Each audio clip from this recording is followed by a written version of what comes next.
Sanders. Thank you. Let me ask Dr. Verma. Simple question. Who do you think is best prepared to determine whether mifepristone is safe and effective? Do you think it is members of a state legislature? Do you think it is United States senators? Or do you think it should be organizations like the American Medical Association, the American College of Obstetricians and Gynecologists, and doctors and scientists who for decades have studied the issue? Thank you for the question. As a doctor, I know that people are capable of making these decisions for themselves. They are the experts on their own lives and can make these decisions guided by evidence, science, and what's happening in their own lives. Let me ask you another question. I was interested in what the Attorney General said. Very simple question. We live in a society where everybody here talks about freedom, right? We all believe in freedom. Who should make the decision regarding her own body? Should it be a woman? Should it be the United States Senate, governors, attorney generals? Who should make that decision? People should be able to make decisions for themselves, guided by their supported by their families, guided by evidence and science. And I do want to highlight again some misinformation that we've been hearing around the source of some of the harm that we're seeing right now. A lot of the cases that we're hearing about are a direct result of abortion bans and restrictions. People are desperate because they cannot get the care that they need in their communities with their trusted clinicians and people in their communities in the way that they need. And that is why we are seeing these cases come up. It is a direct result of abortion bans and restrictions. Access makes people safer. Dr. Verma, can you speak for a moment about what happens when states limit access to mifepristone? Can you talk about what it means in a state like Louisiana and many others if women, for whatever reason, want to terminate a pregnancy and have no other options?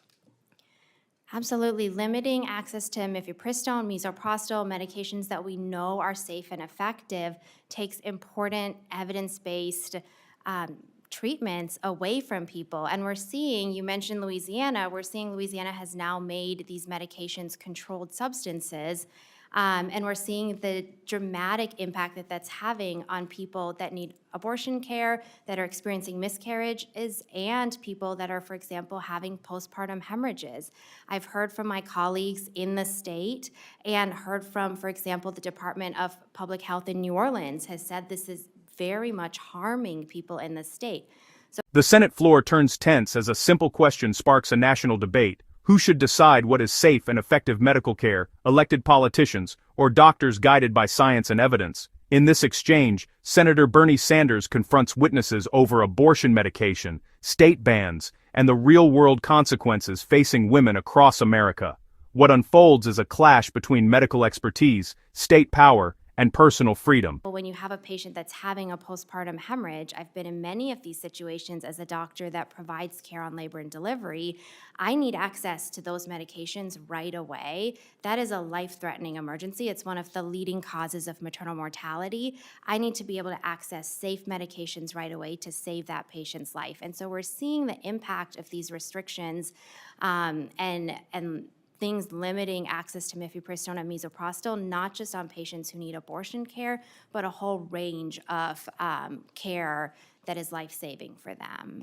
If I could ask the Attorney General Myrtle a brief question. If I understood you correctly, you said that over 900 women a month are turning to mifepristone. Was I correct in hearing that? Yes, in Louisiana? those are statistics from a pro-abortion advocacy group. But you kind of indicated you think that might be in the ballpark. It's the only data that we have. All right. If a woman in Louisiana turns to mifepristone because she has no other option, or that's the choice, that's 10,000 women a year in Louisiana. What do you tell those women who, for whatever reason, you may agree with it, I may agree with it, we may not, make a decision that for their lives they want to terminate a pregnancy? What do you say to 10,000 women in Louisiana a year? Do you think they have the right to make that choice, or do they not? Senator Sanders, the policy decision of overwhelmingly bipartisan legislature in Louisiana has enacted laws to protect the women of Louisiana.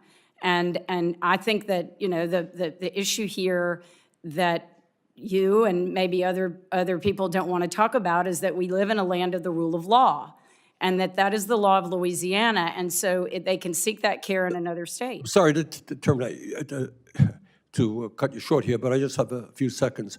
In other words, essentially what you're saying, 10,000 women a year in Louisiana make a decision, and that decision is overridden by the state legislature rather than their own choice. I think that's unfortunate.